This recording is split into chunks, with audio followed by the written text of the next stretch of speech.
අවුරුදු 30කට කලින් හම්බුන මගේ ඩීට මං ආදරෙයි. ඒත් දැන් ඒ ආදරේට එදා වගේම අදත් මට යන්න දෙන්න වෙනවා.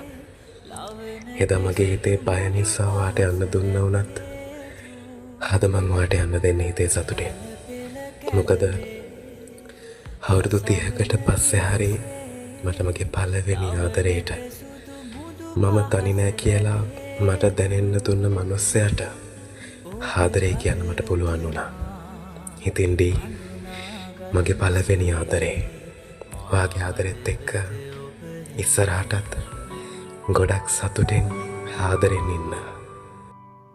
රළ පෙළ කැළඹේ හසඟන විලසේ ලවනට සුදු මුදු පහස ලැබේතු